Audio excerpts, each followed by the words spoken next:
बिस्मिल्लाहिर्रहमानिर्रहीम।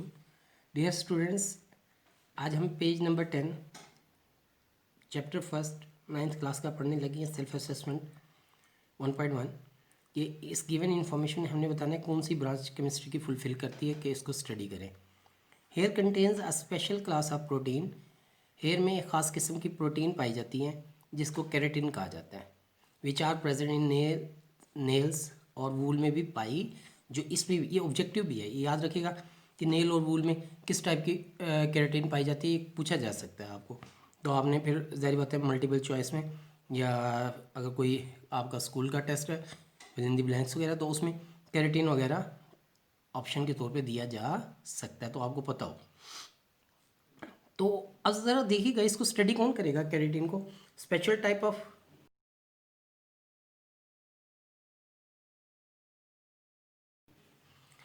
कहाँ कहाँ पाई जा रही है? नेल्स में, जिंदा चीज़ों का है। वूल क्या है? ये भी पौधों से हासिल की जाती है, ठीक है ना। ऊन, ठीक है ना, जानवरों से हासिल की जाती है, सही है, वूल। और हेयर क्या है? आपको बताइए, भी जिंदा चीज़ों के होते हैं। तो अब ये जिंदा चीज़ों से हासिल की जाने वाली चीज़ में पाई जाती है क्या? एक ख़ास किस्म की प्रोटीन। तो इसको स्टडी कौन करेगा? श्योरली इसको स्टडी कौन करेगा? बायो केमिस्ट्री वाले स्टडी करेंगे। कौन करेगा? बायो केमिस्ट्री वाले। Okay my dear student, second चलते हैं। Acetylene the simplest hydrocarbon. अब क्या आ गया? हाइड्रोकार्बन। मैं कई दफ़ा आपको बता चुका हूँ हाइड्रोकार्बन का मतलब क्या होता है। Hydrogen plus carbon. जब ये दो चीज़ें आ जाती हैं ना, तो वो क्या कहलाता है? हाइड्रोकार्बन कहलाता है। That contain the carbon carbon triple bond. Carbon carbon triple bond. तो कार्बन एक कार्बन के मैक्सिमम 4 बॉन्ड्स होते हैं, ठीक है। ये फोर्थ ग्रुप से बिलोंग करता है, ये 4 इलेक्ट्रॉन्स को शेयर करता है। तो मेरे बेटे इसने 3 तो शेयर कर लिए हैं, अब मज़ीद कितने शेयर कर सकता है? एक कर सकता है। और किसके साथ होगा? हाइड्रोजन के साथ। ये इसने भी 3 शेयर कर लिए, 1 2 एंड 3। ये मज़ीद कितने कर सकता है? एक। और वो किसके करेगा? हाइड्रोजन के साथ करेगा। तो that's a hydrocarbon compound.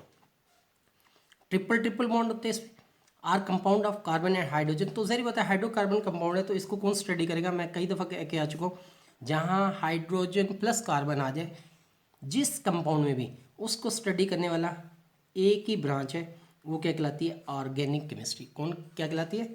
Organic chemistry. That's okay. Okay, next, white lead is a pigment used by the artist for centuries. That metal Pb in the compound is extracted from its ore of galena. अब इसमें दो चीज़ें की पढ़ने की ज़रूरत है। और को मैं थोड़ा सा बता देता हूँ आपको। और कहते हैं किसको है? ऐसी जगह जहाँ से आपकी मतलूबा, यानी जिसकी आपको ज़रूरत हो, जो आपने निकालनी हो, उस चीज़ की मिकदार इतनी सफिशेंट हो, क्या हो? इतनी मौजूद हो कि उसके निकालने का खर्चा उस निकल आए बेचने से, और फ़ायदा भी हो जाए। जब फ़ायदा हो जाए तो वो जगह आपके लिए क्या बन जाएगी? ओ, कि यहाँ मेरी फ़लाँ चीज़ मौजूद है, यहाँ से इतनी निकल आएगी कि जितनी मैं इससे मशीनरी लगाकर निकालूंगा तो मेरा जितना खर्चा आ जाएगा उससे ज़्यादा मुझे बच जाएगा। वो जगह आपके लिए क्या बन जाती है? और बन जाती है। अब ये डिपेंड करता है, कुछ और में ज़्यादा बचत हो जाती है, ज़्यादा मिकदार में कोई चीज़ आपकी पाई जाती है, और कुछ में कम। अब ऐसी जगह होती है जहाँ से गलीना किया है मेरे बेटे, क्या चीज़ है? Lead sulphide. तो मेरे बेटे लेड Pb एस सल्फर, ठीक है ना, लेड सल्फाइड है, वाइट लेड सल्फाइड। वो कहता है ये आर्टिस्ट इस्तेमाल करते हैं। अब ये ज़रा गौर से सुनिएगा, इससे देखते ही पता लग जाता है कि लेड सल्फाइड आर्टिस्ट इस्तेमाल कर रहे हैं, सेंचुरी से इस्तेमाल कर रहे हैं, ठीक है ना, और ये ज़मीन से निकाला जा रहा है। तो इसको स्टडी कौन करेगा? इसको इंडस्ट्रियल केमिस्ट्री वाले स्टडी कर सकते हैं, क्योंकि जब आर्टिस्ट का लफ्ज़ आ गया ना, इसका मतलब ये कहीं ना कहीं ऐसी जगह पे इस्तेमाल होता है जहाँ फ़ायदा कमाया जाता है, अर्निंग की जाती है, ठीक है ना। तो इसकी ज़्यादा बेस्ट ऑप्शन जो है वो इंडस्ट्रियल केमिस्ट्री वाले की हो सकती है, वरना इनऑर्गेनिक केमिस्ट्री भी हो सकती है, लेकिन हम इसको प्रेफर करेंगे इंडस्ट्रियल, क्योंकि आर्टिस्ट की वजह से ये फ़ायदे के लिए चला गया। और मैंने कहा था इंडस्ट्रियल केमिस्ट्री में वो होता है जहाँ लगाने का खर्चा लगाने के खर्चे से, यानी आपने इंडस्ट्री में कुछ काम किया है, कोई चीज़ प्रोड्यूस की है, उस पर जितना खर्चा आया आपका, उसे बेचकर उस प्रोडक्ट को आप फ़ायदा उठा सकें, तो ऐसी चीज़ इंडस्ट्री कहलाती है। तो आर्टिस्ट का काम यही होता है, इसको इस्तेमाल करके वो फ़ायदा उठाता है, तो ये इंडस्ट्रियल केमिस्ट्री में आएगा। Clear my dear? Okay. Sulphuric acid is extremely corrosive to skin. जी, सल्फ्यूरिक एसिड बहुत ज़्यादा नुकसानदेह है, किसके लिए? स्किन के लिए। सल्फ्यूरिक एसिड का फार्मूला ये ऑब्जेक्टिव है मेरे बेटे, जैसे गलीना का फार्मूला ये ऑब्जेक्टिव है। क्लियर है? ये मेमोराइज कर लें आप, ठीक है ना, ये ऑब्जेक्टिव में आ सकते हैं। H2SO4 क्रूसिव टू स्किन, कि स्किन को इंतहाई ख़राब कर देता है। खुदा ना करे अगर H2SO4 गिर जाए तो हमारी स्किन में, हमारी बॉडी में वाटर की मिकदार बहुत ज़्यादा होती है। सेल में 70-80% वाटर होता है, तो इमीडिएटली वाटर से वो रिएक्ट कर जाएगा और फुल्ली वाटर का तो यूँ समझे दुश्मन है, ड्राई कर देगा, और सिर्फ वहाँ सादा लफ्ज़ों में कहें तो सिर्फ खाक रह जाएगी, यानी मिट्टी रह जाएगी। यहाँ अगर यहाँ खुदा ना करे गिरे तो ये वाटी, यहाँ का वाटर इमीडिएटली ये रिएक्ट कर जाएगा इसके साथ, और यानी स्किन वगैरह को तबाह कर देगा इमीडिएटली। तो कौन करेगा इसको, स्टडी कौन करेगा? अब H2SO4 इनऑर्गेनिक कंपाउंड है, तो इसको एनालिटिकल केमिस्ट्री, एनालिसिस कर रहे हैं ना, तो एनालिटिकल केमिस्ट्री वाले करेंगे। इसको कौन स्टडी करेगा? एनालिटिकल केमिस्ट्री वाले। ओके, नेक्स्ट वन पर चलते हैं। Gases are compressed by applying pressure, कि ये गैस है एक कंटेनर में फिल, यहाँ तक ये पिस्टन लगा हुआ है, इसको आपने दबाया, ये पिस्टन यूँ प्रेस होता हुआ इसमें से क्रॉस करके यहाँ तक पहुँच गया। तो इसमें जो गैस थी वो सारी की सारी दरमियान में जितने हिस्से में थी वो इतनी थी, अब कितनी रहेगी? इतनी रहेगी बस। जब इतनी रहेगी तो इसको स्टडी कौन करेगा? जी जी बोलिएगा। अपीयरेंस चेंज हो रही है, तो इसको स्टडी क्या करेंगे? फिजिकल केमिस्ट्री वाले करेंगे। कौन करेंगे? फिजिकल केमिस्ट्री वाले। Clear my dear? Okay.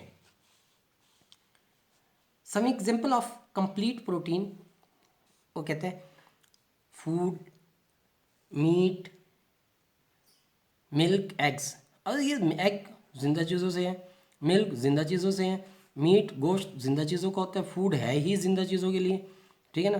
Food जो खाते हैं हम, उसमें पौधे होते हैं, वो भी जिंदा चीज़ें हैं, और जो खा रहे हैं वो भी जिंदा है। तो ये सारी स्टडी कौन करेगा? यस, हाँ, शाबाश शाबाश, या बायो केमिस्ट्री वाले। क्लियर है my dear? Any else? Okay.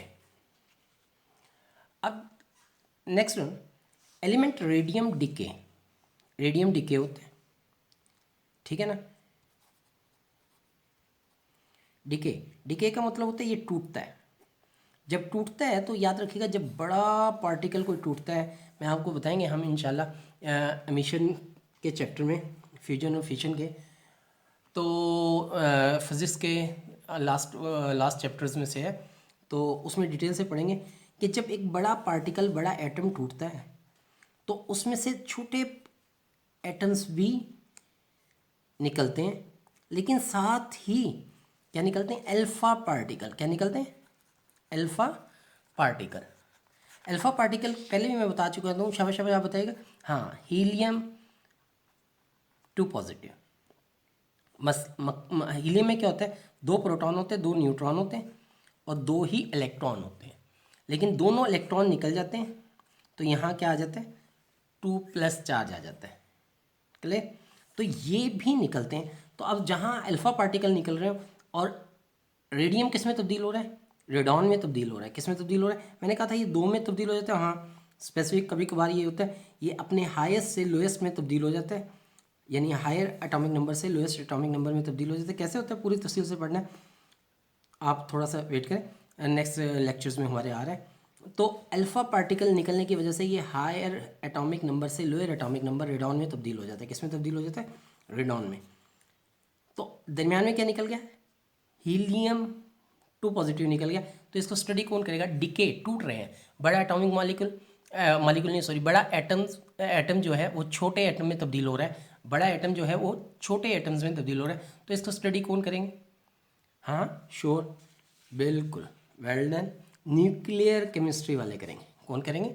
Nuclear chemistry वाले करेंगे। Clear, well done. Last one हमारा टॉपिक है कैलोरीमीटर। कैलोरी, कैलोरी जानते हैं ना आप जानते होंगे। कैलोरी सादा लफ्ज़ों में अगर आपको बताऊँ तो अक्सर आप कहते हैं ओहो ये फ़लाँ चीज़ है इसमें इतनी कैलोरीज़ है, ये फ़लाँ चीज़ है इसमें इतनी कैलोरीज़ है, फ़लाँ चीज़ है। अक्सर आप पैकेट्स में भी लिखे होते हैं कि आप ये इतनी इतनी ये पैकेट खाएंगे तो इससे इतनी कैलोरीज़ आपकी बॉडी को मिलेंगी। तो कैलोरी मीटर क्या होता है? हीट एनर्जी को चेक करने का क्या है? डिवाइस है। मीटर पैमाइश क्या है? यूनिट है, ठीक है ना। तो calorimeter is a device that measure the amount of heat. अब ये किस तरह की डिवाइस होती है ये भी फर्स्ट ईयर केमिस्ट्री में है, पूरी डिटेल से इंशाल्लाह वहाँ स्टडी करेंगे। तो इज़ अ डिवाइस जो एब्जॉर्ब करता है हीट को या एमिट करता है ऑन कूलिंग प्रोसेस, ठीक है ना। क्या करता है? A substance absorb on heating, कि कितनी हीट एब्जॉर्ब करता है एक सब्सटेंस, या फिर वो जब ठंडा होता है वो सब्सटेंस तो वो कितनी हीट एमिट करता है। तो इसको स्टडी कौन करता है? कैलोरी मीटर करता है। तो इसकी स्टडी हीट की स्टडी है, तो इसको कौन स्टडी करेगा? एनालिसिस हो रहा है ना, तो एनालिटिकल केमिस्ट्री करेगी। क्लियर? मी होपफुल इंशाल्लाह कि आपको ये सारा क्लियर हो गया। मैं आपको अब नेक्स्ट लेक्चर में कुछ बेसिक्स चीज़ें बताऊंगा माय डियर स्टूडेंट, उसको ज़रूर सुनिएगा। उसके बाद आप इस काबिल होंगे कि मज़ीद ये साइड बार को पढ़ना आसान हो जाए, और जो हमारा टॉपिक है next element compound and mixtures का, ये बहुत आसानी से आपके नेक्स्ट लेक्चर ज़रूर सुनिएगा। नेक्स्ट लेक्चर अगर आपको क्लियर हो गया, मी होपफुल इंशाल्लाह आपको ये पूरा टॉपिक क्लियर हो जाएगा। अस्सलाम वालेकुम।